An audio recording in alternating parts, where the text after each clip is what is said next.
পিড়া ইচ্ছা মতো পিড়া আজকে পিড়ায় বানায় না সব টেরে। দাদারা আজকে মনে হয় বাংলাদেশ টিম রাজুদের পকেট পরোটার সান্ডার তেল মেঘে মাঠে নেমেছে। টানা অনেকগুলো ম্যাচ হারার পর আজকে কিন্তু একটা দুর্দান্ত শুরু হয়েছে দাদা। তানজিদ তামিম তো প্রতিদিন এসে ও মাইরি কি উড়ুম ধুরুম খেলা নিচে শুরু করে। আজকে কিন্তু সে খুব একটা তাড়াহুড়া করেনি, উইকেটটা ধরে রেখে ধীরে সুস্থে খেলার ট্রাই করেছে। তাও কিন্তু খারাপ খেলেনি, 32 বলে 42 রানের একটা ইনিংসে উপহার দিয়ে গেছে। আর একটু ধৈর্য নিয়ে খেললে হয়তো হাফ সেঞ্চুরিটা আজকে পেয়ে যেত, কিন্তু দুর্ভাগ্যবশত হলো না। তাও ভালো খেলেছে, ওয়েল ডান তানজিদ তামিম।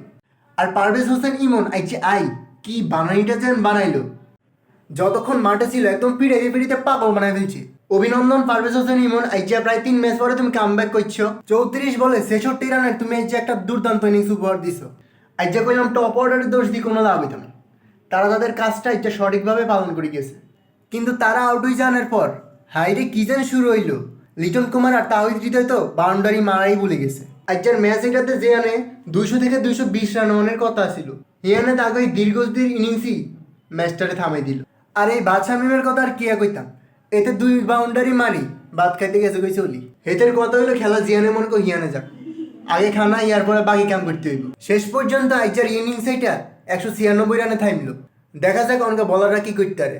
আইজা যদি বলাররা ঠিকমতো পারফর্ম না করে আর কোনো উপায় নেই।